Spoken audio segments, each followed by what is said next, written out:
Second week of training camp is here. The pads come on tomorrow. Very excited about it. There is some stuff to talk about. We got some good news. We got some bad news. And, hoping that things get better. But let's start out with some of the bad news as of right now. And we'll start with Nate Herbig, the left guard. Well, really a swing guard at this point. So he was playing left guard for Isaac Seumalo because Isaac Seumalo was hurt during camp the first few days. So Nate Herbig ended up getting hurt today. I don't know how serious it is. Usually if it's something really, really, really serious, they kind of say it doesn't look good. But seems like it's not serious. So he is out. Sua Opeta gets the start. Opeta, whatever his name is, he gets the start at left guard. You already lost Seumalo. You lost Nate Herbig. And Brandon Brooks with a hamstring not even the first few days of camp. Which I think is ridiculous. I mean, we changed our offensive line in 2020 14 times. I do not want to deal with this. This offensive line is so important this year. I'm telling you, big changes next year if some of these guys do get injured, like Brandon Brooks, Lane Johnson. It's a lot of guys' careers on the line in Philadelphia right now because I'm not happy the way, I don't know what they're putting into their bodies. I don't know what's going on, like how these trainers are, what they're doing with these players for nourishment, and I don't know what they're doing at this point. Kind of confuses me. So Nate Herbig is now out, it's kind of upsetting, but it is what it is. It's not serious, but I just hate when this happens. We're not even through. We don't even have pads on yet. I mean, that's how crazy it is.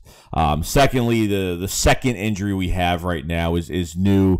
Devonta Smith is going to be out 2 to 3 weeks with an MCL sprain, even though the Eagles said that it wasn't serious at all. I mean, 2 to 3 weeks, yeah, it's a lot of missed time. It's a lot of missed, quote-unquote, valuable time. I'm not saying he doesn't have any chemistry with Jalen Hurts, but I'm just hoping that he gets back and, in the swing of things. He'll be back before preseason. It's not a big deal, but already dealing with an MCL. I mean, this guy has gone through a lot at Alabama, has made a lot of good, crazy plays, and has physically ran into people and caught balls and did all this stuff. He comes to the Eagles and this happens. I just don't get it. I don't get it. It just really bothers me that it's an MCL. Do not put Devonta Smith on punt returns. That's all I'm going to say. I really hope they don't do that. Not going to be good. Okay, I was not a fan of that. They were putting him at punt returns. They better not be doing that this year because we don't need this guy taking hits.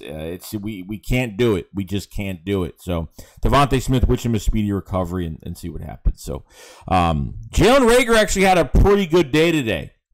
Obviously, the start of training camp right in the beginning, obviously dealing with some personal issues, mental health, and, it just wasn't ready. He failed his conditioning test. He just wasn't all there football-wise, which I could completely respect. But today, a touchdown, a huge bomb to Jalen Reagor. And I think what Nick Sirianni is going to do is really use, Reagor's not the route-running type.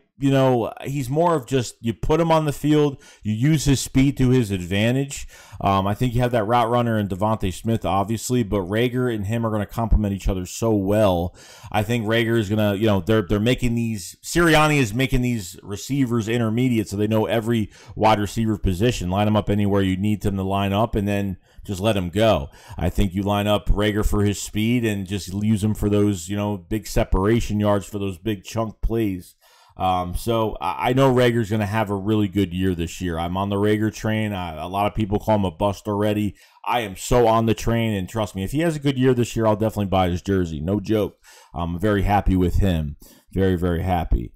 And next, this one here is not surprising. And Quez Watkins actually, had some trouble, obviously, with, didn't really practice in the beginning of training camp, but finally gets on the field. He scored 2 touchdowns today, as well as Jalen Reagor. Scored 2 touchdowns, did a really good job, one in the flat, and we've seen the speed of Quez Watkins and what he could do. I mean, we saw it last year. Not too much. We want to see more, but Doug just didn't put. The veterans came back and everyone else got benched. That Cardinals game on that 33-yard screen pass touchdown, which was fantastic. Once he gets vertical speed, it's kind of amazing. He's got a lot of elusiveness. He can move. He can make guys miss, and I can't wait to see actual video of this. I want to see Quez against some of the talent we have. I'm glad we have Steven Nelson, and we're glad we have Darius Slay and could work these receivers. And Watkins has been working his tail off this offseason since the season ended last year, and I'm excited for him, what he's going to bring to the table. I really am. Hopefully put on some weight. Hopefully looks bigger and, just looks like a more well-rounded receiver. This is the part where development comes into place. So definitely something to look at and very excited for Quez Watkins. But other than that, guys, that's pretty much it. Nothing crazy today. But once they get the pads on, this is going to be... It's going to get intense, and we're going to have some footage, and it's going to be a little bit better. We get to see with our own two eyes. Obviously, they have some open practices, 2 open practices soon for the public. I cannot go to that. I can't really go to that, but I wish I could, but I can't. But other than that, guys, that's pretty much it. I'm excited. It's getting fired up. Like, no pads. We're going to have pads on soon, and we get to see what's going to happen. And obviously, with the preseason games coming, 3 preseason games, it's going to show a lot more. So I'm pretty pumped for it, guys, and I hope you are too. So other than that, guys, that's pretty much it. I'll see you guys later. Shakes, what up, follow, so peace out, guys. Peace.